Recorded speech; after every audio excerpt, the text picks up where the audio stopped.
সবচেয়ে বেশি ভালোবাসেন, মহব্বত করেন আমাদেরকে আমাদের রব। কে ভালোবাসে আমাদেরকে? আল্লাহ ছাড়া আসলে ভালোটা বাসেই বা কে? আমরা যে পবিত্র সম্পর্কের কথাও বললাম, এই যে স্বামী স্ত্রীর সম্পর্ক, স্বামী স্ত্রীর মধ্যে মহব্বত, পবিত্র সম্পর্ক, এটা হালাল, বৈধ। আল্লাহ পাক বৈধতা দিয়েছেন, কারণ আমাদের প্রবৃত্তির চাহিদা আছে। এই চাহিদা পূরণের জন্য আল্লাহ পাক আমাদেরকে হালালভাবে বিয়ে করতে বলেছেন। সমাজ বিয়েটাকে কঠিন করে ফেলল আর জেনাটাকে সহজ করে ফেলল। বিয়ে কঠিন হয়ে গেল, এরা এখন বিয়ে করতে পারবে না চাইলে। 21 বছর না 20 বছর বয়স হলে সে বিয়ে করতে পারবে না। 20 বছর একটা ছেলে আগামীকাল এই তথাকথিত ভালোবাসা দিবস পালন করতে পারবে, জেনা করতে পারবে। কেউ বলার কিছু নাই, কেউ বলার নাই, কেউ দেখার নাই, চলছে মানে এভাবেই চলছে। সমুদ্রের পানিতে ভেসে গেছি আমরা। একটা মেয়ের বয়স 17 বছর, সে কালকে জেনা করবে। অগণিত মেয়ে কালকে 17 বছরের মেয়ে জেনা করতে পারে, আল্লাহ হেফাজত করুন। কিন্তু এ এখন বিয়ে করতে পারবে না। বিয়ে করতে গেলে সমস্যা। তাহলে চিন্তা করেন, পয়সার এক পিঠ যদি আপনি দেখেন, অপর পিঠ দেখতে হবে। এক পিঠে যদি এই সমস্যা হয়, অপর পিঠে কী পড়তে সেটা দেখতে হবে, আমাকে বুঝতে হবে। বিয়ে কঠিন হয়ে গেল, জেনা সহজ হয়ে গেল। আবার বাসায় ধরেন একটা পুরুষের সামর্থ্য আছে, চাহিদাও বেশি, সামর্থ্য আছে অনেক, চাহিদাও বেশি। সমাজে বিধবা মেয়ে পড়ে আছে, তালাকপ্রাপ্ত মেয়ে পড়ে আছে, এতিম মেয়ে পড়ে আছে, বিয়ে করার মানুষ নাই। এখন সমাজে যদি কোনো সৎ পুরুষ একাধিক বিয়ে করে, তাকে সমাজে বাঁকা চোখে দেখা হবে। কিন্তু এই পুরুষে যদি বিয়ে না করে বাইরে আরও 10টা মেয়ের সাথে অকাম কুকাম করে, তাকে কিচ্ছু বলা হবে না। বলেছি আমি, কোরআন একদিকে, সুন্নত একদিকে, ইসলাম একদিকে, সমাজ, এই সমাজের তাকদির খারাপ। এভাবেই নবী সাল্লাল্লাহু আলাইহি ওয়াসাল্লাম পেরেশান ছিলেন কিভাবে সমাজের মানুষকে ফেরানো যায়। আজকে আমরাও পেরেশান। আল্লাহ পাক সবার আগে আমাকে ইসলাহ দান করেন, আমার পরিবারকে দান করেন, আমাদের প্রত্যেক দিনই ভাই বোনকে দান করেন এবং ইস্তেকামাত দান করেন। আল্লাহুম্মা সাব্বিতনা ওয়াজআলনা হাদিয়ান ওয়া মাহদিয়া, আমিন ইয়া রাব্বাল আলামিন। তো এখন কথা হচ্ছে, এগুলো চলছে আমাদের চোখের সামনেই। কিন্তু দেখেন প্রিয় ভাইয়েরা, আল্লাহ পাক শাস্তি বলেছেন 100 বেত্রাঘাত। কেউ যদি আবার বিবাহিত হয়ে এই কাজ করে, জেনা করে, তাহলে তার শাস্তি কি বলেছেন? বলা হয়েছে কোমর পর্যন্ত মাটিতে পুঁতে ফেলে তাকে পাথর নিক্ষেপ করে হত্যা করতে হবে। এটা কোরআন এবং হাদিসের শাস্তি। আর আমরা কি করছি দেখেন। আমি 2টা হাদিস বলি আপনাদেরকে, শোনেন, ইয়াংরা শোনেন। এই 2টা হাদিস আজকে ভুলবেন না। আলোচনা অনেক লম্বা হচ্ছে তো অনেক কিছু ভুলে যেতে পারে, এই 2টা হাদিস ভুলেন না। একটা হচ্ছে 3 জন ব্যক্তি একবার একটা গুহায় আটকা পড়ছে। 3 জন বন্ধু বা ভাই, তার একটা গুহার মধ্যে আটকা পড়ে গেছে। ঝড় হচ্ছে, গুহার মুখটা বন্ধ হয়ে গেছে পাথর দিয়ে, বের হওয়ার কোনো জায়গা নাই। এখানে নিশ্চিত মৃত্যু, কোনো সুযোগই নাই বাঁচার। তারা অনেক চেষ্টা করে বের হতে পারলো না। শেষমেশ তারা বলছে যে আমাদের যদি কোনো নেক আমল থাকে, সে নেক আমলের ওসিলা করে আল্লাহর কাছে দোয়া করি, আল্লাহ চাইলে আজকে আমাদেরকে বাঁচাতে পারে। একজন বলছে, আল্লাহ, আমার মা ছিল, পিতামাতা ছিল, তো মাকে আমি দুধ পান না করি আমার সন্তানদেরকে কখনো খাওয়াতাম না। একদিন গিয়ে দেখি যে মা ঘুমিয়ে গেছে, আমার বাচ্চারা কান্নাকাটি করছে, তবু আমি আমার বাচ্চাকে কান্না অবস্থায় রেখেছি, মাকে খাওয়াই নাই, ওদেরকে খাওয়াই নাই। আগে মাকে খাওয়াইছে, তারপর ওদেরকে খাওয়াইছে। আজকে ঘরে ঘরে মাদের সাথে কি আচরণ দেখেন, কি একটা অবস্থা দেখেন সমাজে, কি প্রজন্ম তৈরি করেছেন। মারা এখন বৃদ্ধাশ্রমে চলে যাচ্ছে, শিক্ষিত মা, তাই না? মায়ের পায়ের নিচে আপনার জান্নাত। আর এটাও একটা ব্যাপার যে মায়েরা আবার হাজরা আলাইহিস সালামের মতো হবেন না, যে মায়েরা সারা আলাইহিস সালামের মতো হবেন না, আয়েশা খাদিজা রাদিয়াল্লাহু আনহুমা তাদের মতো হবেন না, তো আপনাদের গর্ভ থেকে তো এর চেয়ে ভালো সন্তান আশা করা যায় না। সমস্যা সব দিকেই আছে না? তো ও এই দোয়া করার সাথে সাথে একটু সরে গেল, আল্লাহর পক্ষ থেকে এই পাথরটা একটু সরে গেল, সুবহানাল্লাহ। কিন্তু বের হওয়ার জন্য এনাফ না। এরপরে আরেকজন দোয়া করছে যে আল্লাহ, আমার একজন কর্মচারী ছিল, টাকা পাইতো আমার কাছে কিছু, তো সে একদিন বেতন না নিয়ে চলে গেছে। টাকাটা দিয়ে আমি কিছু পশু কিনেছি, মানে গবাদি পশু। এই গবাদি পশু 2টা থেকে 4টা, 4টা থেকে 8টা হতে হতে অনেকগুলো হয়েছে। একদিন অনেক দিন পর সে আসছে, এসে বলছে আমার টাকা দাও। সে বলছে যে এই সবগুলো পশু তোমার, নিয়ে যাও। তুমি কি ইয়ার্কি ফাজলামি করতেছো আমার সাথে? আমার টাকা আমাকে দাও। না, ইয়ার্কি ফাজলামি করতেছি না। এটা তোমার টাকা দিয়ে কেনা ছিল, সবগুলো বংশবৃদ্ধি হতে হতে আজকে এই অবস্থা হচ্ছে। তো আল্লাহ তোমার সন্তুষ্টির জন্য যদি এই কাজ করে থাকি, আল্লাহ আজকে আমাকে এই বিপদ থেকে বাঁচাও। পাহাড়ের মুখ থেকে পাথরটা একটু সরে গেল, বের হওয়ার জন্য যথেষ্ট না। তৃতীয় ব্যক্তি, আমি এইটাই বলতে যাচ্ছিলাম, ইয়াংরা শোনেন ভালো করে। তৃতীয় ব্যক্তি সেজদায় পড়ে আল্লাহকে বলছে, হাত তুলে আল্লাহকে বলছে, আল্লাহ আমার একজন খুব সুন্দরী চাচাতো বোন ছিল, কাজিন, আমি তাকে পাইতে চাইতাম। বুঝেন না, পাইতে চাইতাম মানে কি? তাকে পেতে চাইতাম, অফার করতাম, সে রাজি হয় না হয় না হয় না। একদিন সে বলল যে 100 স্বর্ণমুদ্রা দিতে পারলে আমি রাজি, 100 স্বর্ণমুদ্রা দিতে পারলে আমি রাজি। এখন তো এদেরকে স্বর্ণমুদ্রাও দেওয়া লাগে না, এমনিই রাজি নাকি? জেনা করার জন্য কি এমনিই রাজি, খালি একটু। আসলে সত্যি কথা বলতে কি, একটা মেয়ে যদি চায় যে আমি আমার ইজ্জত ধরে রাখবো, কোনো ছেলের ক্ষমতা নাই সেই ইজ্জত নষ্ট করে। এটাই সত্য কথা। আমার স্ত্রী এই কথাটা খুব জোরালোভাবে আমাকে বলে, আমি যখন রাস্তায় হাঁটবো, আমি যদি চাই তাহলে কোনো ছেলে আমার কাছে ঘেঁষতে পারবে না, আমি সুযোগ দিলে তখন ঘেঁষতে পারবে। একটা মেয়ে যদি চায় যে একটা ছেলে আমার সাথে ইটিস পিটিস করুক, সে ছেলে করবেই করবে।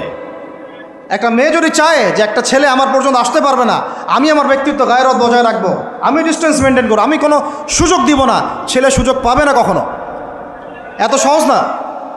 সর্বোচ্চ তখন কি করতে পারে, ধরে 10 জন মিলে ধরে ওকে জোর করে তার সাথে কিছু করতে পারে। ওরকম কিছু করলে তো আল্লাহর গজব নেমে আসবে। ওই যে সারা আলাইহিস সালামকে তুলে নিয়ে গিয়েছিলেন একটা বাদশা, মনে নেই আপনাদের? সারা আলাইহিস সালামকে একটা বাদশা এরকম উঠাই নিয়ে আসছে। আর সারা আলাইহিস সালাম সবচেয়ে সুন্দরী মেয়েদের একজন ছিলেন পৃথিবীর ইতিহাসে, ইব্রাহিম আলাইহিস সালামের স্ত্রী। তখন তিনি হাত বাড়াচ্ছে তার দিকে ধরার জন্যে, আর সারা আলাইহিস সালাম তখন বলছে, দাঁড়ান, আমাকে 2 রাকাত নামাজ পড়তে দেন।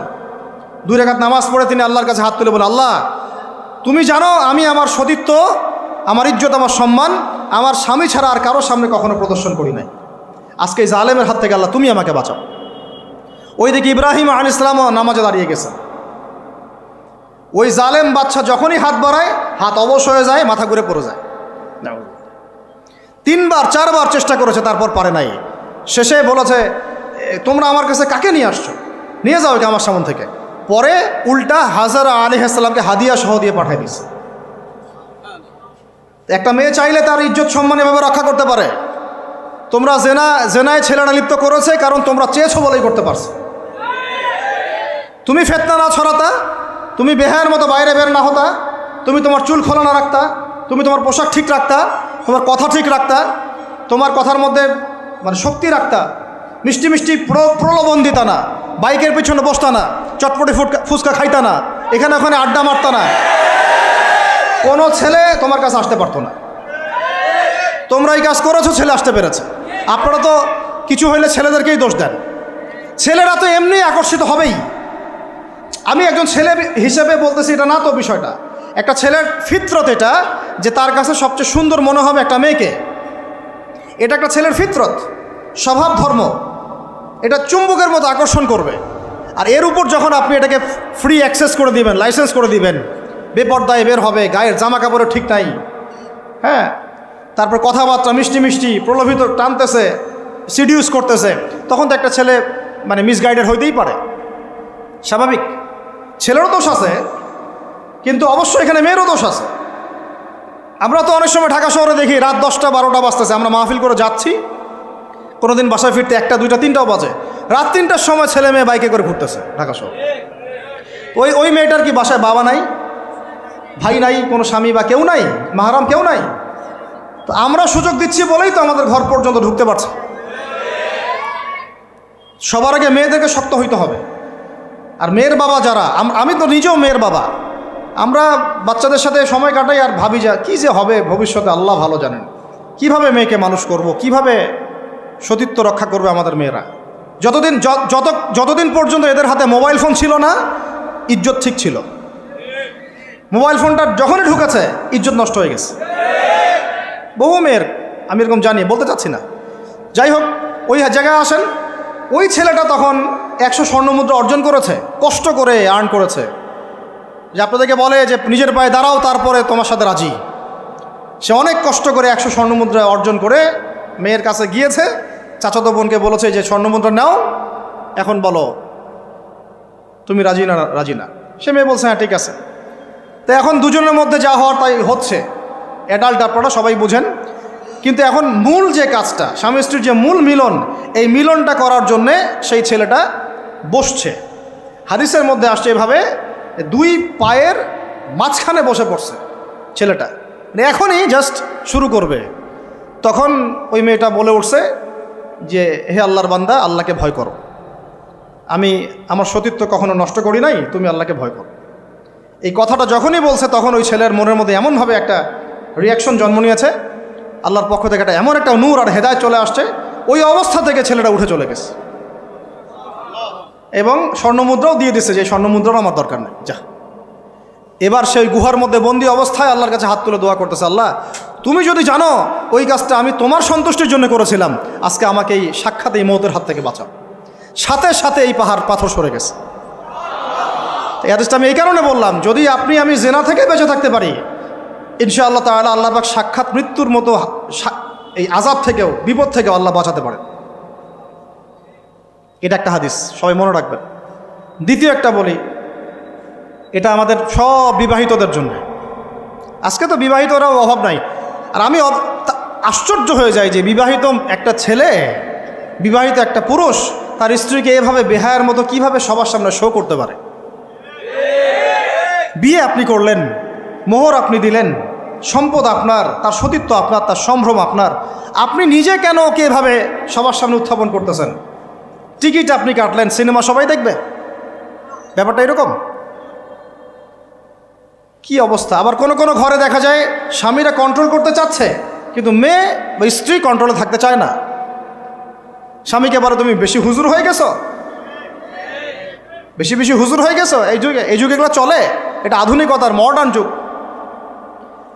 এই করতে করতে আমাদের সমাজে পরকীয়া ছড়ায় পড়ছে। এখন এই পরকীয়া বলতে গিয়ে হাদিসটার কথা মাথায় আসছিল। আল্লাহর নবী সাল্লাল্লাহু আলাইহি ওয়াসাল্লামের একজন সাহাবী, মহিলা সাহাবী। কি সাহাবী বলেন? এরকম ঘটনা দুই একটা ঘটেছে, আমি একটা বলতেছি খালি। মদিনা মহিলা সাহাবী কোনো একভাবে এরকম একটা অঘটন ঘটে গেছে।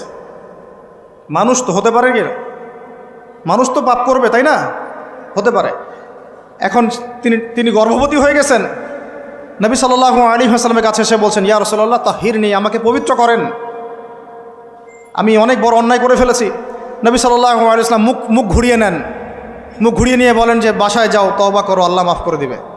নবীজি শুনতে চাচ্ছেন না, কারণ শুনলে কোর্টে মামলা আসলে তো বিচার করতে হবে। তিনি বলছেন যে বাসায় যাও, বাসায় যা আল্লাহর কাছে ইস্তেগফার করো, আল্লাহ মাফ করে দিবেন। আবার এদিক দিয়ে ঘুরে আস, ইয়া রাসূলুল্লাহ আমাকে পবিত্র করেন, আমি অন্যায় করে ফেলেছি। এভাবে কয়েক দফার পরে নবীজি বলছেন, তুমি কি অন্যায় করেছো? এমন কোনো কাজ কি তুমি করেছো? সুরমা দানিতে সুরমা নেয়ার সময় আমরা যেভাবে নেই, এরকম কোনো কাজ কি তুমি করেছো? মানে উনি শব্দটা উচ্চারণ করলেন না মুখ দিয়ে, একটা এক্সাম্পল মিসাল দিয়ে বুঝালেন, তুমি কি এরকম কোনো কাজ করেছো? অ্যাডাল্ট্রি কোনো কাজ করেছো? তো তিনি বলছেন, হ্যাঁ আমি গর্ভবতী হয়েছি। নবী সাল্লাল্লাহু আলাইহি ওয়াসাল্লাম আমার বিচার করে দেন। তিনি বলছেন যে বাসায় যাও, আগে সন্তান জন্ম দাও, তারপরে দেখা যাবে। সন্তান জন্ম হলো, সেই মহিলা আবার এসেছেন, সাহাবী, ইয়া রাসূলুল্লাহ আমার বিচার করে দেন। বলছেন সন্তান জন্ম হয়েছে, হ্যাঁ। এখন সন্তান কি করে? দুধ পান করে। দুধ পান করাও, 2 বছর দুধ পান করাও, তারপরে বিচার করে দেব। 2 বছর দুধ পান করা শেষ, সন্তান এখন শক্ত খাবার খেতে পারে। কোলে করে সন্তানকে নিয়ে আসছেন। নবী সাল্লাল্লাহু আলাইহি ওয়াসাল্লামকে বলছেন যে ইয়া রাসূলুল্লাহ, এই যে আমার বাচ্চা দেখেন খেতে পারে, এখন একে আমার বিচার করে দেন। দেখেন তাদের পরকালের কনসেপ্টটা কেমন ছিল, তাদের পরকালের চেতনা কেমন ছিল। এবার নবী সাল্লাল্লাহু আলাইহি ওয়াসাল্লাম বলেন, তোমাদের মধ্যে কে আছো এই বাচ্চার দায়িত্ব নিতে পারো? একজন আনসারী সাহাবী বলছেন, আমি। বাচ্চা তার কোলে দিলেন, দিয়ে বলেন এই তাকে নিয়ে যাও, নিয়ে গিয়ে অমুক জায়গায় নিয়ে তাকে রজম করো। কি করো? রজম মানে কি ভাই? কোমর পর্যন্ত মাটিতে গেঁথে দিয়ে পাথর নিক্ষেপ করে, এই রজম করতে গিয়ে তার গা থেকে রক্ত ফিনকি বের হয়ে কোনো একজন সাহাবীর, সম্ভবত খালিদ ইবনে ওয়ালিদ রাদিয়াল্লাহু আনহুর জুব্বার মধ্যে গিয়ে লেগেছে। তখন তিনি কিছুটা তাচ্ছিল্যের স্বরে একটা বাক্য প্রয়োগ করেছেন যে ছি, এটা কেমন হলো? হ্যাঁ, মানে কিছু বলেন নাই, জাস্ট একটা রিয়াকশন দিয়েছেন যে এত। নবী সাল্লাল্লাহু আলাইহি ওয়াসাল্লাম এই কথাটাই বলতে চাচ্ছি আমি, তিনি বলেছেন, হে হে খালিদ, তুমি থামো, তুমি তাকে এভাবে করো না, আন্ডারস্টিমেট করো না। এই নারী এই অপরাধ করার পরে যে পরিমাণ ইস্তেগফার করেছে, আল্লাহর কাছে তওবা করেছে, তার একার তওবা যদি মদিনাবাসীর মধ্যে ভাগ করে দেওয়া হয় তাও কম হবে। এই ঘটনা একটা ঘটেছে, আরেকজন সাহাবীর সাথে ওই ঘটনা ঘটেছে, পুরুষ সাহাবী। নবীজি বলেছেন, তোমরা তাকে তাচ্ছিল্য করো না, কারণ আমি দেখছি সে এখন জান্নাতে সাঁতার কাটতেছে। আর আমরা এই যে পরকিয়া, দেখেন পরকিয়া করলে, পরকিয়ার মাধ্যমে কেউ যদি ব্যভিচার করে ফেলে, নাউযুবিল্লাহ আউযুবিল্লাহ, তাহলে এই পৃথিবীতে বাঁচার অধিকারটা সে হারায় ফেলে। পৃথিবীতে কি হয়? বাঁচার অধিকারটা সে হারায় ফেলে। ঠিক কেউ করে এই পৃথিবীতে বাঁচার অধিকারটা সে হারায় ফেলে। নবীজি স্ট্রেট বলেছেন, ফাকতুলুল ফাইলা ওয়াল মাফউলা বিহি, যে করবে যার সাথে করা হবে দুটাকেই ফেলো। কেউ যদি ধর্ষণ করে বাঁচার অধিকারটা হারায় ফেলে। কিছু পাপ আছে যেগুলো করলে তওবা ইস্তেগফার করা যায়, আল্লাহ হয়তো মাফও করে দিবেন, কিন্তু পৃথিবীতে বাঁচার অধিকারটা মানুষ হারায় ফেলে। এইটাকে আমরা এইভাবে প্রমোট করতেছি এখন। কে কে এগুলো নিয়ে মানে ফিকির করে এখন? মনে করে যে এটা তো আধুনিকতা। অনেকে ওয়াইফ, একটা শব্দ আছে ওয়াইফ সুইপিং, একজনের ওয়াইফকে আরেকজনকে দিবে, ওর ওয়াইফকে সে নিবে, রাত কাটাবে, নাউযুবিল্লাহ। এটা পশ্চিমা সভ্যতা থেকে আসতেছে, জানেন। চোখ কান খোলা রাখেন, আমরা নিজেরা অনেক বক ধার্মিক সাজার চেষ্টা করতেছি, কিন্তু সমাজটা নষ্ট হয়ে যাচ্ছে। এটাকে সংস্কার করার দায়িত্ব আমাদের। এর উপরে তো আবার বাণিজ্য আছে, মানে এটা তো বাণিজ্যিক একটা প্ল্যাটফর্ম হয়ে গেল। যত বেশি পারো বাণিজ্য করো। এটা উপলক্ষে অমুক ছাড়, এইটা উপলক্ষে তমুক, এইটা উপলক্ষে অমুক নাটক, এটা উপলক্ষে অমুক গান, এই উপলক্ষে অমুক সিরিয়াল, এই উপলক্ষে অমুক টেলিফিল্ম। এই যে বাণিজ্য, এগুলো কিন্তু কর্পোরেট জগতে যারা থাকে, এই কর্পোরেট সেকশনে মানুষের একটা বাণিজ্য, একটা দিবসকে কেন্দ্র করে বিশাল একটা বাণিজ্য করে আপনার ঈমান আমল কোথায় যায় যাক, ওর পকেটে টাকা আসলেই হইল। আল্লাহ রাব্বুল আলামিন আমাদের সবাইকে এই চলমান জাহেলিয়াতগুলোর বাস্তবতা বোঝার তৌফিক দান করে। অনেক কথা ভাই, বলতে গেলে অনেক কথা, আর একদিনের কথা বলবো। আমরা দোয়া করি আল্লাহ পাক কক্সবাজার এলাকায় এমন একটা দিনের মার্কাজ আমাদেরকে করার তৌফিক দান করেন, যেখান থেকে ইনশাআল্লাহ দিনের আলো পুরা কক্সবাজার সহ পাহাড়ি পার্বত্য এলাকা ছড়িয়ে পড়বে ইনশাআল্লাহ। সমাজ সংস্কার না করতে পারলে আমরা বাঁচতে পারবো না। আপনাদের মধ্যে যাদের সামর্থ্য আছে, কেউ জমি দিয়ে হলে সাহায্য করেন, কারো যদি সামর্থ্য থাকে অর্থ দিয়ে হেল্প করেন, কারো বুদ্ধি আছে বুদ্ধি দিয়ে, পরামর্শ দিয়ে সহযোগিতা করেন। দিনের স্বার্থে, আল্লাহর জন্যে, তার রাসূলের দিনকে টিকিয়ে রাখার স্বার্থে, সমাজের জাহিলিয়াতগুলো দূর করার স্বার্থে দিনই মার্কাজগুলো প্রতিষ্ঠা করার কোনো বিকল্প নাই। অযথা একদিনের মাহফিল দিয়ে আমি আসলাম চলে গেলাম, এক বছর আপনার সাথে আমার দেখা নাই, দিয়ে আপনি সমাজ সংস্কার করতে পারবেন না। এভাবে দিন কায়েম হয় না। ইকামতে দিন অনেক কঠিন বিষয়। প্রত্যেক দিন প্রত্যেক রাতের মেহনতের উপর দাঁড়ায় থাকবে ইনশাআল্লাহ। আল্লাহ পাক আমাদেরকে এই বেহায়া দিবসকে বর্জন করার তৌফিক দান করুন। এই পশ্চিমাদের ফাঁদ থেকে আল্লাহ আমাদেরকে বাঁচায় রাখে। আল্লাহ রাব্বুল আলামিন আমাদের সবাইকে যেন এই জেনা, ব্যভিচার, পরকিয়া, তারপরে সুদ, মাদক, সমকামিতা, ট্রান্সজেন্ডার, এই সমস্ত ফিতনা থেকে আল্লাহ আমাদেরকে হেফাজত করেন। আমাদের এই যুবক যুবতীদেরকে আল্লাহ পাক খাস করে এই চলমানে জাহিলিয়াতগুলো থেকে হেফাজত করেন। আমিন। প্রত্যেক পরিবারের কর্তা সতর্ক হয়ে যান। প্রত্যেক পরিবারের যে ভাই আছেন, যে বাবা আছেন, সতর্ক হয়ে যান। আপনার পরিবারটাকে আপনি শক্ত হাতে দমন করেন, কঠোরভাবে, দেখবেন ইনশাআল্লাহ অ্যাটলিস্ট আপনার ঘরটা পবিত্র রাখেন।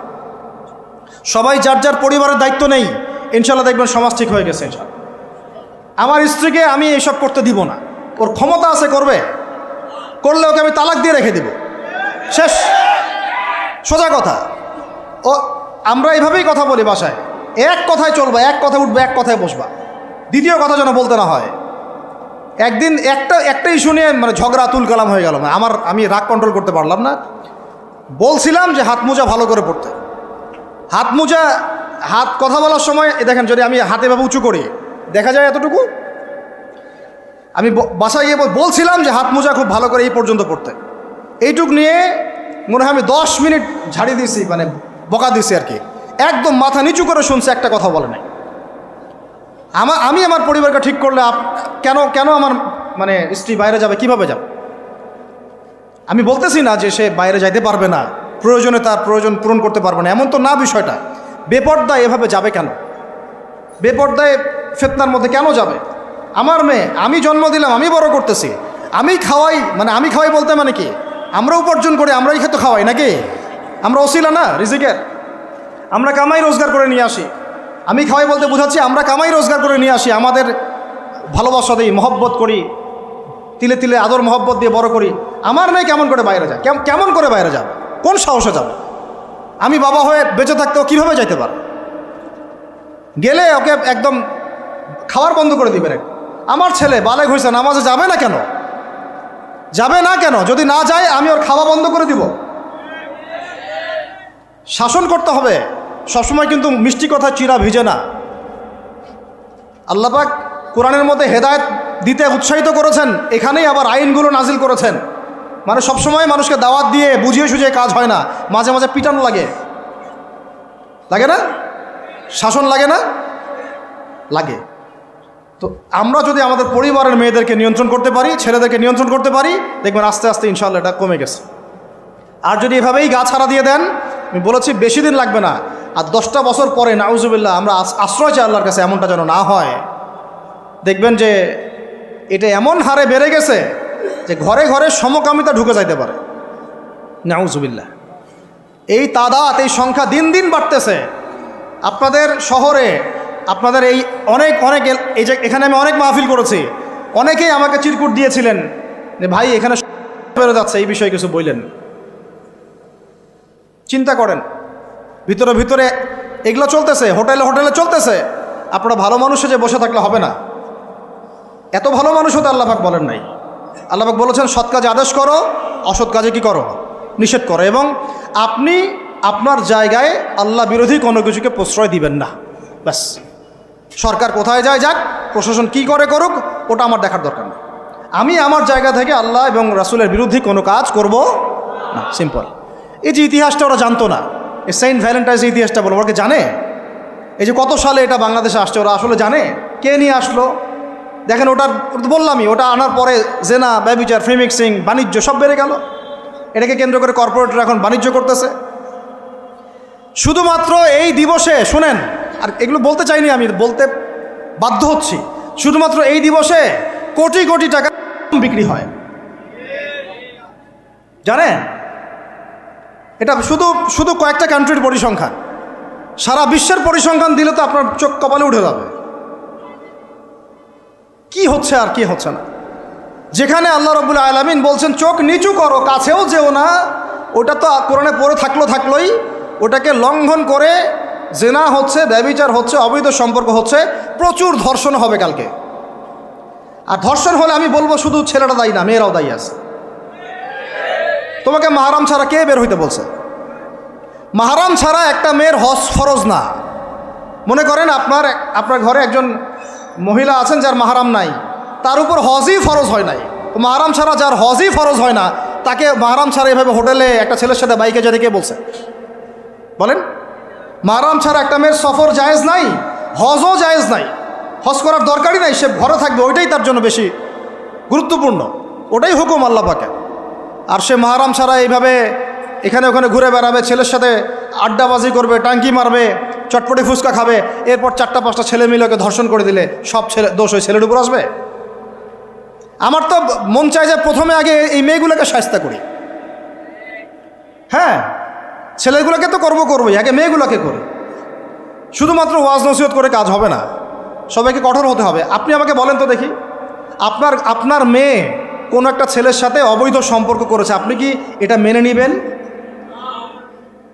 আপনারা যে কেউ হন, এখানে অনেক প্রশাসনের ভাই আছেন আমি জানি, ঊর্ধ্বতন কর্মকর্তাও আছে এখানে আমি জানি, এখানে আমার লেকচার রেকর্ড হচ্ছে এটা আমি জানি।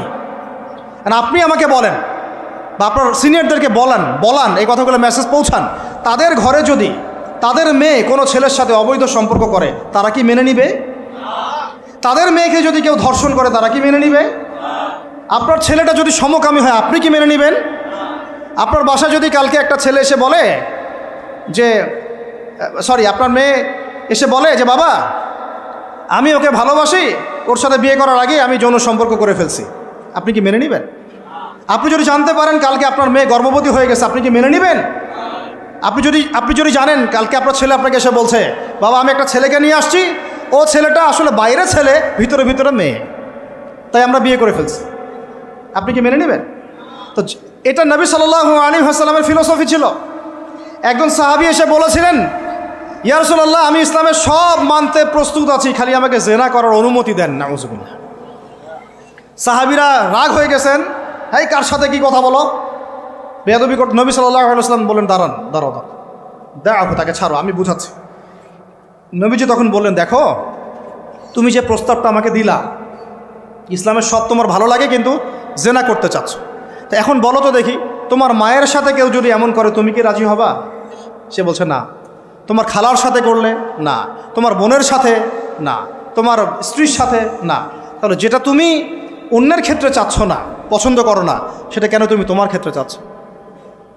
এভাবে চিন্তা করলে আমাদের আর কথা বলার দরকার আছে? আল্লাহ পাক আমাদের সবাইকে কথাগুলো বোঝার তৌফিক দান করে। এখন শেষ করে দিচ্ছি এই পয়েন্ট থেকে। দেখেন, আমাদেরকে সবচেয়ে ভালোবাসেন আমাদের রব আল্লাহ। সত্যিকারের ভালোবাসার ডেফিনেশনটা হচ্ছে যে আপনি নিঃস্বার্থভাবে কাউকে ভালোবাসেন।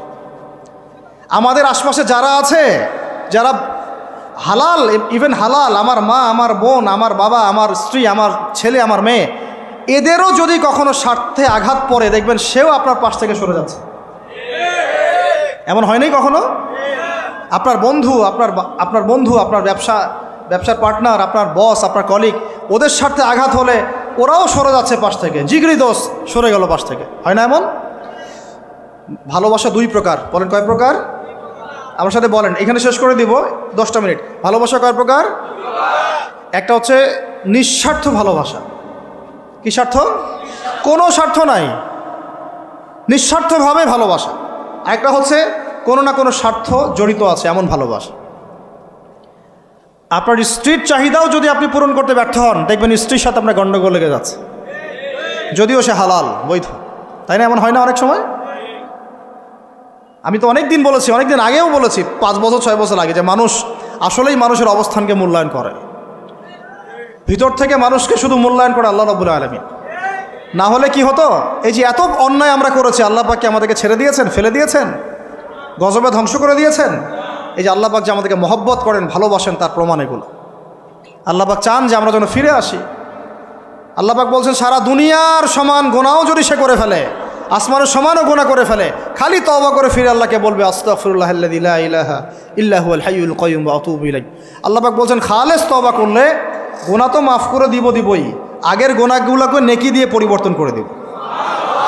এটা ভালোবাসা না? আল্লাহ পাক সৃষ্টি করেছেন আমাদেরকে ভালোবেসে। কোরআন খোলেন, সূরা সদ পড়েন, সূরা সদের মধ্যে দেখবেন আল্লাহ বলছেন, খালাকতু বিয়াদি মা মানাআকা আল্লা তাসজুদা খালাকতু বিয়াদাই, মানে তুমি ইবলিস কেন তাকে সিজদা করলা না যাকে আমি নিজ হাতে সৃষ্টি করেছি? এটা মহব্বতের বহিঃপ্রকাশ না? আল্লাহ আমাদেরকে নিজ হাতে সৃষ্টি করেছেন। আল্লাহ পাকের হাত কেমন এটা আমরা ব্যাখ্যা করতে যাব না। হাতের অর্থ কি সেটাও ব্যাখ্যা করার, তাওয়িল করার দরকার নাই। কোরআনে আসছে যেভাবে সেভাবে আমরা ঈমান রাখবো, ঠিক আছে ভাই? এখানে আবার অনেক তালগোল পাকায় ফেলে এবং বিভ্রান্ত হয়ে যায়, এদিকে যাওয়ার দরকার নাই। এখানে বোঝানো হচ্ছে আল্লাহ রাব্বুল আলামিন আমাদেরকে মহব্বত করে সৃষ্টি করেছে। এই পুরো সৃষ্টি জগৎটাই তো আল্লাহর মহব্বতের বহিঃপ্রকাশ। সব কিছু এত নিপুণভাবে চলতেছে, এটা মহব্বতের বহিঃপ্রকাশ না? আমি আপনাদেরকে নিয়ে যদি কোনোদিন কক্সবাজারের সৈকতে তারা দেখাতে পারতাম, তাহলে আমি বুঝাইতে পারতাম আপনাদেরকে যে এই মহাবিশ্বটা ঠিকই আছে কীভাবে। তারার মধ্যে একটা গাণিতিক ক্যালকুলেশন আছে যেটা সবাই জানে না। যারা একটু অ্যাস্ট্রোনমি নিয়ে পড়াশোনা করেছে তারা জানে। আপনার মানে মাথার বিবেকই উল্টায় যাবে যে এত সূক্ষ্মভাবে কিভাবে আল্লাহ রাব্বুল আলামিন এই মহাবিশ্ব সৃষ্টি করলেন। এক চুল এদিক ওদিক হলে পুরো বিশ্ব কায়নাত ধ্বংস হয়ে যাইত। এটা কি আল্লাহ পাকের মহব্বতের বহিঃপ্রকাশ না? আল্লাহ পাক তো বরং বলেছেন পুরো সৃষ্টি পরিবারটাই আল্লাহর পরিবারের অন্তর্ভুক্ত। সুবহানাল্লাহ। এমনকি আল্লাহ পাক আমাদেরকে বলেছেন, তোমরা জমিনবাসীর সবার উপর রহম করো। ইরহামু মান ফিল আরদ ইয়ারহামুকুম মান ফিস সামা। তোমরা সবার উপর রহম করো, দয়া করো। দয়া, রহম, এটা তো মহব্বতের একটা অংশ। তোমরা সবার উপর দয়া করো, রহম করো, মহব্বত করো। এটা কি হবে? তাহলে আল্লাহ পাক আসমানে যিনি আছেন, আল্লাহ পাক তোমাদের উপর রহম করবে ইনশাআল্লাহ। তা আমরা সেই মহান সত্তার ভালোবাসার থেকে বের হয়ে হারাম এই যৌন ভালোবাসার দিকে যাওয়ার চেষ্টা করেছি। আসলে এটা ভালোবাসা না, যৌনতা, এর দিকে যাওয়ার জন্য এইসব করছি। আল্লাহ পাক আমাদেরকে মাফ করে যেন হেদায়েত দান করেন। আল্লাহ পাক কত ভালোবাসেন এটা নিয়ে বলতে গেলে আজকে রাত শেষ হবে। দেখেন, আল্লাহ রাব্বুল আলামিন আদম আলাইহিস সালামকে সৃষ্টি করেছেন, করে সমস্ত নাম শিক্ষা দিয়েছে। নাম মানে হলো ইলম। নাম মানে কি? ভালো না বাসলে আল্লাহ পাক কাউকে সবচেয়ে সেরা কিছু দান করেন? সূরা ৩ আল্লাহ পাক কি বলেছেন? ওয়া তিন ওয়াজ জাইতুন, এগুলো শপথ করে লাকাদ খালাকনাল ইনসানা ফি আহসানি তাকওয়িম, মানুষকে সবচেয়ে শ্রেষ্ঠ কাঠামো আল্লাহ পাক দিয়েছে, দেন নাই? তো কাউকে যদি মহব্বত না করা হয় তাকে আপনি সবচেয়ে সেরাটা কি দিতে পারবেন? আল্লাহ পাক আমাদেরকে মহব্বত করেন, ভালোবাসেন, এবং আল্লাহ চান আমরাও যেন তাকে মহব্বত করি, তাকে ভালোবাসি। এবং আমরা যদি কাউকে ভালোবাসি আল্লাহর জন্য ভালোবাসবো, কাউকে ঘৃণা করি আল্লাহর জন্য ঘৃণা করব। মহব্বতও আল্লাহর জন্যে, ঘৃণাও কার জন্যে? আল্লাহর জন্য। আল্লাহ পাক সমস্ত এলেম শিক্ষা দিলেন, এটা কি ভালোবাসার বহিঃপ্রকাশ না?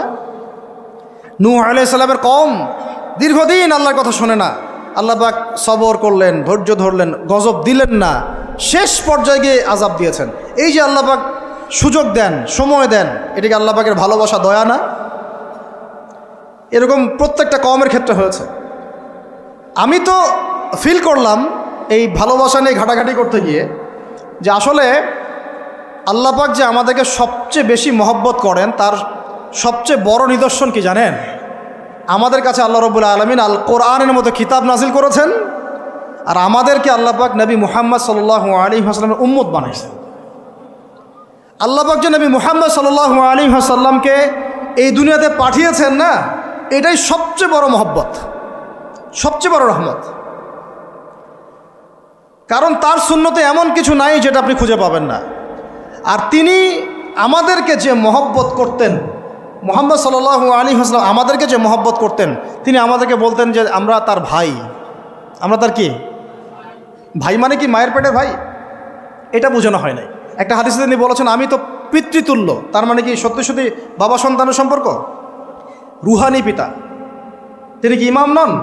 তিনি ইমাম, তিনি নেতা, তিনি আমাদের শিক্ষক, তিনি নবী।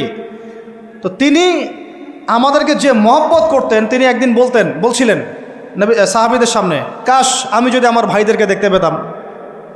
সাহাবীরা বলছেন ইয়া রাসূলুল্লাহ আমরা কি আপনার ভাই না? তখন নবীজি বলছেন না, তোমরা আমার সাহাবী, আমার ভাই তারা যারা আমাকে না দেখেই আমার প্রতি ঈমান নিয়ে আসবে। প্রত্যেক নবীকে আল্লাহ পাক একটা দোয়া করার চান্স দিয়েছে। কয়টা ভাই? এমন একটা দোয়া যেটা করলে আল্লাহ পাক কবুল করবেনই করবেন। করলে আল্লাহ পাক কি করবেন? অবশ্যই কবুল করবেন। নবী সাল্লাল্লাহু আলাইহি ওয়াসাল্লাম বলছেন যে সমস্ত নবী এই দোয়াটা পৃথিবীতে করে ফেলেছে, তো আমি এই দোয়াটাকে মুলতবি রেখেছি যে কাল কিয়ামতের মাঠে আমি আমার উম্মতের জন্য সুপারিশ করবো ইনশাআল্লাহ। এবং নবী সাল্লাল্লাহু আলাইহি ওয়াসাল্লামের সুপারিশে বহু কবিরা গুনাহগার মুসলমান যারা জাহান্নামের ফয়সালা হয়ে গেছে তাদেরকে আল্লাহ পাক কিছুটা শাস্তি ভোগ করালে হলেও আবার জান্নাতে নিয়ে আসবেন ইনশাআল্লাহ। তো তিনি আমাদেরকে মহব্বত করেন না? করতেন না? চিন্তা করে তাহলে আমরা তার দিনকে কি মহব্বত করলাম, আমরা তার হুকুম হাকামের বিধিবিধান সুন্নতের কি মহব্বত করলাম, চিন্তা করেন। একটা হাদিসে নবীজি স্পষ্ট করে বলছেন এটা আমাদের জন্য একটা কষ্টি পাথর। এটা একটা কি কষ্টি পাথর। তিনি বলছেন লা ইউমিনু আহাদুকুম, তোমাদের মধ্যে কেউ মুমিন হইতে পারবে না। কি হইতে পারবে না? মানে প্রকৃত মুমিন হইতেই পারবে না তোমরা। হে আমার উম্মত, তোমাদের মধ্যে কেউ প্রকৃত মুমিন হইতেই পারবে না যতক্ষণ না হাত্তা আকুনা আহাব্বা ইলাইহি মিন ওয়ালিদিহি ওয়ালাদিহি ওয়ান নাসি আজমাইন, যতক্ষণ না আমি মুহাম্মদ সাল্লাল্লাহু আলাইহি ওয়াসাল্লাম তোমাদের কাছে নিজের কি সন্তান, নিজের বাবা মা এবং সমস্ত মানব জাতির থেকে বেশি প্রিয় না হচ্ছে। হাদিসটা আবার বলি, নবীজি বলছেন কেউ ততক্ষণ পর্যন্ত প্রকৃত মুমিন হতে পারবে না যতক্ষণ না আমি মুহাম্মদ সাল্লাল্লাহু আলাইহি ওয়াসাল্লাম তার কাছে তার সন্তান, তার পিতা, এমনকি সমস্ত মানব জাতি থেকে বেশি প্রিয় না হচ্ছে। আর আমরা যারা আগামীকালকে এইটার প্রিপারেশন নিয়েছি, আসলে কি আমাদের কাছে নবী প্রিয় বেশি না আমাদের দুনিয়ার স্বার্থ বেশি প্রিয়? যারা এগুলো করবে তাদের কাছে কি সত্যিই নবী প্রিয়? তাহলে তারা করতে পারতো না। যদি নবী আমাদের কাছে সবচেয়ে বেশি প্রিয় না হয় আমরা মুমিন হতে পারছি না। আর যাদের কাছে নবী প্রিয় তারা কখনো এমন হারাম কাজে যেতে পারবে না। যারা যাচ্ছে তারা কখনোই নবীকে ভালোবাসে না, কোশ্চিনকালেও না। শোনেন উমর রাদিয়াল্লাহু আনহুর নাম শুনেন নাই? বললে অনেক কথা ভাই, অনেক কথা, কোনটা রেখে কোনটা বলি। উমর রাদিয়াল্লাহু আনহু একদিন এসে বলছেন খলিফাতুল মুসলিমিন, মুসলিমদের তিনি খলিফা, জান্নাতের সুসংবাদপ্রাপ্ত 10 জন সাহাবীর একজন।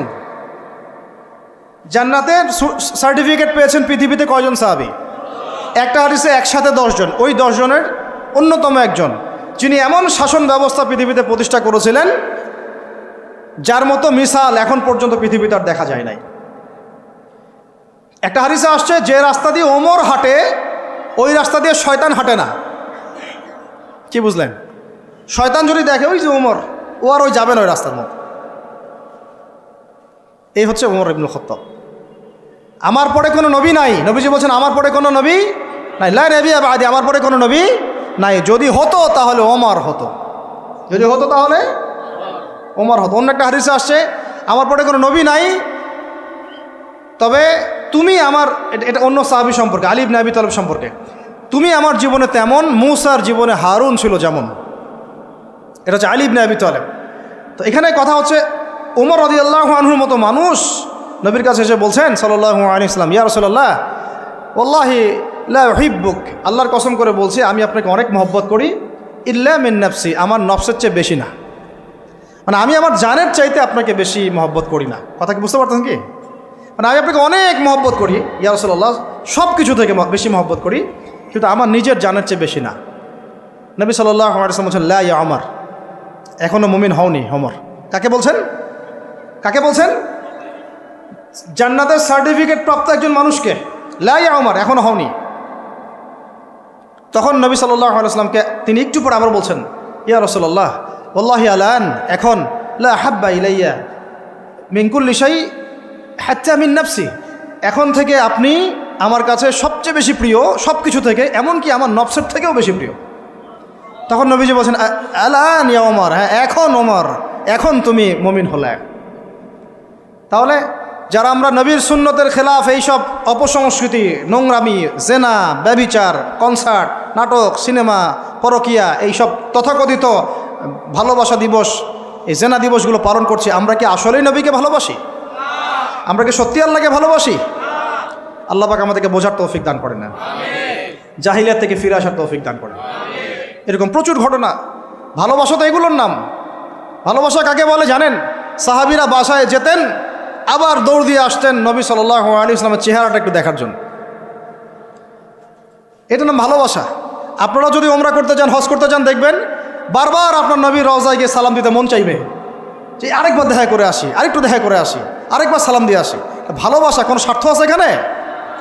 নবী সাল্লাল্লাহু আলাইহি ওয়াসাল্লাম কি আমাদের কাছে কোনো স্বার্থ দাবি করেছেন? আল্লাহ করেছেন। এগুলো ভালোবাসা। এই ভালোবাসা হলো প্রকৃত ভালোবাসা। আর এগুলো যেটা চলছে এটা হচ্ছে যৌনতা। এগুলো কি চলছে? যৌনতা। ভালোবাসার নাম দিয়েছে এখন যৌনতা। এগুলো ভালোবাসা না, এগুলো পাশবিকতা, প্রবৃত্তির দাসত্ব। প্রবৃত্তি মানে মন যা চায় তাই করতে চাচ্ছে। আপনার মন চাইছে একটা মেয়ের সাথে রাত কাটাবেন, এটাকে আপনি ভালোবাসা নাম দিলেন, কিন্তু এটা হচ্ছে ভালোবাসা না, এটা কি প্রবৃত্তি, পশুত্ব, দাসত্ব, পশুত্বের দাসত্ব করছেন। আল্লাহ পাক আমাদেরকে কথাগুলো বোঝার তৌফিক দান করে। এরকম সাহাবীরা কত ত্যাগ করেছেন। তালহা রাদিয়াল্লাহু আনহুর নাম শোনেন না অনেকেই। নবী সাল্লাল্লাহু আলাইহি ওয়াসাল্লাম উহুদ যুদ্ধের দিন সংকটময় একটা অবস্থায় ছিলেন। তালহা রাদিয়াল্লাহু আনহু একা নবী সাল্লাল্লাহু আলাইহি ওয়াসাল্লামকে ঢাল হিসেবে পিঠ পেতে দিয়ে আসেন, উনার দিকে কোনো তীর যেন আসতে না পারে। শেষে দেখা গেল তার গায়ের মধ্যে 40 থেকে 50টা তরোয়ারের আঘাত আছে, তীরের খোঁচা আছে, বর্ষার খোঁচা আছে। এই অবস্থায় তিনি নবীকে কাঁধের মধ্যে নিয়ে উহুদ পাহাড়ে উঠেছেন নবীকে সেভ করার জন্য। এটা ভালোবাসা। এটা কি? কোন স্বার্থে? কিসের স্বার্থে? দুনিয়ার স্বার্থে? জান্নাতের স্বার্থে। একজন সাহাবী বাড়ি নির্মাণ করেছেন, তো নবী সাল্লাল্লাহু আলাইহি ওয়াসাল্লাম দেখে একটু খালি মানে হয় না, তুমি কে, কার বাড়ি এটা? বললেন আচ্ছা অমুক সাহাবীর বাড়ি। নবীজি একটু ভ্রু কুঞ্চিত করলেন, পছন্দ করলেন না, কিছু মুখে বলেন নাই, মুখে কিছু বলেন নাই, খালি একটু অসন্তুষ্ট হয়েছেন, এক্সপ্রেশন দেখতে বোঝা যাচ্ছে। তখন ওই সাহাবীকে জানানো হলো, তোমার বাসার সামন দিয়ে তো আল্লাহ নবী সেদিন হেঁটে গেলেন, তারপরে আমার বাসা দেখে, তোমার বাসা দেখে আল্লাহ নবী সাল্লাল্লাহু আলাইহি ওয়াসাল্লাম একটু অসন্তুষ্টি প্রকাশ করেছিলেন, মুখে কিছু বলেন নাই, এক্সপ্রেশন ছিল একটু অসন্তুষ্টিমূলক। 3 দিনের মধ্যে সেই বাড়ি ভেঙে গুড়িয়ে দিয়েছে। যেই বাসা দেখে আল্লাহ নবী সন্তুষ্ট হন না, আমি বাসা রাখবই না। ভালোবাসা কিসের জন্যে? কার জন্যে? কার স্বার্থে বলেন? আল্লাহর জন্যে, জান্নাতের জন্যে, আল্লাহর স্বার্থে, আল্লাহর জন্যে। কতগুলো বলে শেষ করবো আপনাদেরকে। সাদ বিন আবি ওয়াক্কাস রাদিয়াল্লাহু আনহু উহুদ যুদ্ধের দিন এইরকম করে তীর নিক্ষেপ করছেন। আল্লাহ নবী বলছেন, ইয়া সাদ, হে সাদ, তীর ছুড়ো, তোমার জন্য আমার পিতামাতা কুরবান হোক। আশপাশে 9 জন ছিল, তার মধ্যে একজন করে শহীদ হতে শেষে 2 জন বেঁচে থাকলো, সাদ বিন আবি ওয়াক্কাস, তালহা বিন ওবায়দুল্লাহ রাদিয়াল্লাহু আনহু। এগুলো তারা কেন করেছেন? ভালোবাসার জন্যে। ভালোবাসা এগুলোর নাম। কতগুলো বললে শেষ করবো আপনাদেরকে, বলেন। নবী সাল্লাল্লাহু আলাইহি ওয়াসাল্লামের কাছে একজন সাহাবী আসেন ইসলাম কবুল করতে এসে হাতের মধ্যে কিছু বালা আংটি থাকে না, এগুলো ছিল। এগুলো খুলে ফেলে দিয়েছেন নবী সাল্লাল্লাহু আলাইহি ওয়াসাল্লাম, খুলে ফেলে দিয়েছেন। তো একটা খুব দামি সোনার আংটি ছিল। ফেলে দেওয়ার পরে অনেকে বলছে, তুমি তো এখন মুসলিম হয়েছো, ইসলাম কবুল করেছো, তো আচ্ছা ঠিক আছে, ওইটা না হয় নবীজি পড়তে নিষেধ করেছেন, তুমি ওইটা নিয়ে বিক্রি করে দাও, বিক্রি করে না হয় ওই টাকা দিয়ে অন্য কিছু করো। উনি বলছেন, কখনো না, আমার হাত থেকে আল্লাহ নবী খুলে একটা জিনিস ফেলে দিয়েছেন, আমি সেটা আবার নিতে যাব? কিসের জন্য এগুলা? এটা ভালোবাসা, মহব্বত। আল্লাহ পাক এটাই কোরআনে বলছেন যে, কুল, আপনি হে নবী আপনি বলে দিন, ইন কুনতুম তুহিব্বুন আল্লাহ, তোমরা যদি আল্লাহকে মহব্বত করেই থাকো, আল্লাহকে সত্যিকার অর্থে ভালোবেসেই থাকো, ভালোবাসার দাবি করেই থাকো, ফাত্তাবিউনি, তাহলে নবীর আনুগত্য করো, ইউহিব্বুকুমুল্লাহ, তখন আল্লাহ তোমাদেরকে ভালোবাসবেন, ওয়া ইয়াগফির লাকুম যুনুবাকুম, তোমাদের সব গুনাহ আল্লাহ মাফ করে দিবেন, আল্লাহু গফুরুর রহিম। এই হলো ভালোবাসা। ভালোবাসা মানে কি? ভালোবাসা মানে হচ্ছে আসসামু ওয়া তাআ, আমি নবী এবং আল্লাহ এবং তার রাসূলের কথা শুনবো এবং আনুগত্য করব, শুনবো, এবং এর নাম ভালোবাসা। শুনবো, আনুগত্য করব। তাহলে আমরা কি শুনবো, কি আনুগত্য করব? আমাদেরকে প্রথমে কোরআন পড়তে হবে, কোরআনের অনুবাদ জানতে হবে, কোরআন অনুযায়ী জীবন করতে হবে, 5 ওয়াক্ত নামাজ পড়বো ইনশাল্লাহ, হালাল খাবো, যাকাত দিব, রমজানের সওম রাখবো, নবীর সুন্নাহ অনুযায়ী জীবনযাপন করব, এবং সুন্নাহ বিরোধী, কোরআন বিরোধী, ইসলাম বিরোধী কোনো কাজে আমি লিপ্ত হব না। এই তো ভালোবাসা। এই ভালোবাসা যদি বহিঃপ্রকাশ ঘটাতে আমরা ব্যর্থ হই, নিজেও ধ্বংস হব, পরিবারও ধ্বংস হবে, আমাদের পরের প্রজন্মও ধ্বংস হবে, সমাজও ধ্বংস হয়ে যাবে। আল্লাহ পাক আমাদেরকে বোঝার তৌফিক দান করেন। আজকের মতো এখানে শেষ করি। অনেক লম্বা আলোচনা হয়ে গেল। যদি কারো কোনো প্রশ্ন থাকে সেটা আপনারা লিখিত আকারে করতে পারেন, আমি অ্যান্সার দেওয়ার চেষ্টা করবো ইনশাআল্লাহ। রাত 12:30 বাজতেছে। তো শেষ করার আগে আমি জাস্ট 2টা মিনিট সময় নিচ্ছি। আমার সাথে সবাই বলেন, আমরা, দাঁড়ান আমি একটা করে বলি, আমরা নবী সাল্লাল্লাহু আলাইহি ওয়াসাল্লামের শেখানো রাস্তার বাইরে যাব না ইনশাআল্লাহ। আমরা আল্লাহ রাব্বুল আলামিনের মহব্বত শুধু মুখে দাবি করবো এমন না, কাজে প্রমাণ করবো ইনশাআল্লাহ। আমরা তার রাসূলের মহব্বত শুধু মুখে দাবি করব না, কাজে প্রমাণ করবো ইনশাআল্লাহ। আল্লাহ এবং তার রাসূলের বিরোধী কোনো কাজে আমি কোনোদিনও লিপ্ত হব না ইনশাআল্লাহ।